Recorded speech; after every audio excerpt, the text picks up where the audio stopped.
বছর আগ পর্যন্ত বাতিলের পক্ষে আর একটা ভোট আমরা দিব না। এই ক্ষেত্রে কি জামাত ইসলামী এই কাজ তারাই আমরা মুসলমান হিসেবে দাবি করি, সকলেরই আমাদের এই কাজ যে আমরা কি করবো, ইসলামের পক্ষে আমরা আছি, ইসলামের পক্ষে আমরা ভোট দিব, অন্য কোন পক্ষে আমরা ভোট দিব না। এই কথা ঠিক আছে কিনা? এই কথা বলতে পারবো না, সবাই বলতে পারবো না, বেশি কথা তো দরকার নাই। সবাই দেখছি কেউ আমাদেরকে কোরআন শাসন কায়েমের বাইরে শান্তি দিতে পারে নাই। আগামীতে আমরা শান্তির আশায় কোরআনের পক্ষে আমরা ভোট দিব, ঠিক কিনা বলেন? ইসলামের পক্ষে ভোট দিব, সত্যের পক্ষেই ভোট দিব, অসত্যের পক্ষে আমরা একদিনও একটা ভোট আমরা দিতে আমরা রাজি না। আমরা কি আমাদের সমাজের লোককে বুঝাতে পারবো না? ইনশাআল্লাহ আরে পারবো কিনা? প্রিয় ভাইয়েরা, প্রশ্ন আসছে, আমার মা বোনেরা প্রশ্ন আসছে যে এই দিনে কি জামাত ইসলামকে যদি আমরা ক্ষমতায় বসাই তারা করে সামনে কায়েম করবে কিনা, ঠিক কিনা বলেন? প্রশ্ন থেকে যায় জামাত ইসলামের আমাদের স্পষ্ট কথা, আমাদের যদি এই দেশের লোকেরা যদি সংসদে যাওয়ার সুযোগ করে দেয়, আমরা আল্লাহর উপর ভরসা করে বলছি, আমরা আল্লাহর কোরআনকে এই দেশের শাসন ব্যবস্থা প্রবর্তন করি। আমরা কোরআন মানবো, পরিবারগুলোকে আমরা কোরআন অনুযায়ী চালাবো, আমাদের সমাজও চালাবো, ব্যবসা বাণিজ্য আমরা কোরআন অনুযায়ী করবো, সমাজটাকে কোরআন অনুযায়ী চালাবো, রাষ্ট্রটাকে আমরা কোরআন অনুযায়ী রাষ্ট্রটাকে পরিচালনা করবো। লাভটা কি? আমাদের সামনে কথা স্পষ্ট, লাভ হবে তো হ্যাঁ আমার দেশবাসী আসেন না, আমরা নিজেরা কোরআন অনুযায়ী সমাজকে চালাই, রাষ্ট্রটাও চালাই। লাভটা কি? লাভ হলে দুনিয়া আমরা সুখে শান্তিতে থাকবো, মরার পরে আমরা সবাই জান্নাতে যেতে পারবো। ঠিক বলে, ঠিক বলে আমরা দুনিয়া সুখে পাবো শান্তির জন্য, আর আখিরাতে আমরা মরার পরে জান্নাতে যাওয়ার স্বার্থেই আমরা কোরআন রাষ্ট্র কায়েমের চেষ্টা করব। এই প্রচেষ্টা থেকে কেউ আমাদের এক চুল পরিমাণ দূর রাখতে পারবে না। এই সব ঠিক আছে কিনা? প্রিয় ভাইয়েরা, জামাত ইসলামের লোকেরা আমরা আশ্বস্ত হতে পারেন, বাংলাদেশে বিভিন্ন স্কুল প্রতিষ্ঠা করছে, স্কুল বাংলাদেশের শ্রেষ্ঠ স্কুল, মানে ঠিক কিনা? বাংলাদেশের লোকেরা তামিল মাদ্রাসা করছে, তামিল মাদ্রাসা বাংলাদেশের শ্রেষ্ঠ মাদ্রাসা না? এবার ঠিক কিনা বলেন? জামাত ইসলামের লোক ইসলামী ব্যাংক করছে ভাই, এই বাংলাদেশের শ্রেষ্ঠ ব্যাংক কিনা বলেন? জামাত ইসলামের লোকেরা হাসপাতাল করছে, বাংলাদেশের বেসরকারি শ্রেষ্ঠ ব্যাংকের হাসপাতাল কিনা বলেন? এই বেশি না। জামাত ইসলামের লোকেরা দুইটা মন্ত্র তিনটা মন্ত্রণালয় চালাইছে, তারা সততা এবং দক্ষতার সাথে চালাইছে কিনা বলেন? তারা দুর্নীতি করছে ভাই?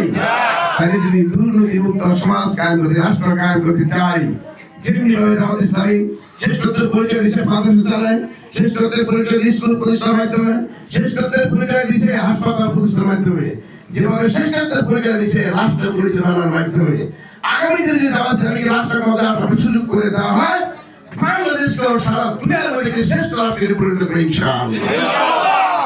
প্রিয় ভাইরা, অর্থনৈতিক ক্ষেত্রে বাংলাদেশকে একটা উন্নত রাষ্ট্রে পরিণত, কারণ কি বেশি কিছু লাগে না, আপনারা নিজেরাই বুঝবেন। বাংলাদেশে যে পরিমাণ জাকাত হয়, কি পরিমাণ, যে কিছু টাকা দরকার নেই, যে পরিমাণ জাকাত হয়, ওই জাকাতের টাকাটাই যদি মাত্রখানে জমা দেওয়া হয় সরকারি ফান্ডে, তাহলে ধরেন কয়েক হাজার কোটি টাকা জাকাত দিতে হবে। বাংলাদেশে যা বাজেট তার চেয়েও বেশি টাকা হয় জাকাত। এই কথা বলছেন কিনা? তাহলে আমাদের সমস্যাটা কোথায়? ধরেন 100 কোটি টাকা বাজেট করছে, কত কোটি টাকা? 100 টাকা বাজেট করছে, ওই 100 কোটি টাকা বাজেট করে যে কাজে দেওয়া হয় 30% রাখে এমপি। কত আসেন? 30% এমপি। যে ইঞ্জিনিয়াররা কত পার্সেন্ট? 20%। যেখানে কাজ করতে আসে ওরা কাজ করতে দিব না, আমরা না দিলে, ঠিক কি বলেন? কমিশন না দিলে কাজ করতে ওগুলো 20%। যে কাজটা আলো তার লাগবে 5%, 10% লাভ লাগতো, সে 10% থাকে 5%, 80 টাকায় কি যায়? খরচা যায়। কিন্তু সত্যের যদি শাসন কায়েম হয়, মন্ত্রী বা মিনিস্টার এমপি সব যদি বলে শুনেন আপনার কন্ট্রাক্টরে নিছেন, স্পষ্ট কথা, আমাকে 1 টাকাও দেওয়া লাগবে না। আমাকে যদি দেওয়া লাগবে না, তাহলে ইঞ্জিনিয়ার সাহেবকেও দেওয়ার কোনো প্রয়োজন নাই। আর ইঞ্জিনিয়ার যদি না খায়, গ্রামের আদিবাসী নেতা যারা আছে তাকেও খাওয়ার কোনো সুযোগ নাই, ঠিক না বলেন? সরকার কত টাকা বাঁচলো? 70 টাকা বেঁচে গেল, ঠিক আছে কিনা?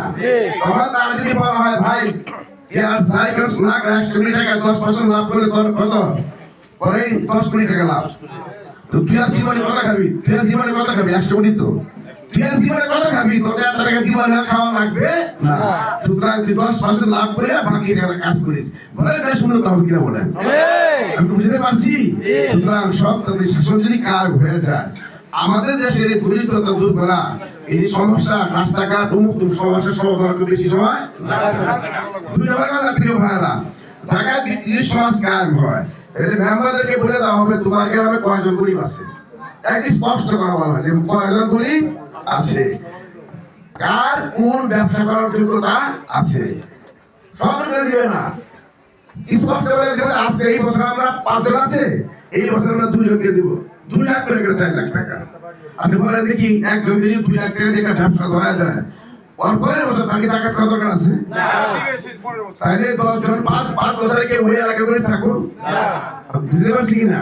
সুতরাং যদি এইভাবে পরিকল্পিত ভাবে ঘুরে থেকে পুনর্বাসন করে কোন ব্যবস্থা করে দেওয়া হয়, তাহলে এই দেশে কিন্তু এই টাকা খাওয়ার মতো আর লোক থাকবে না।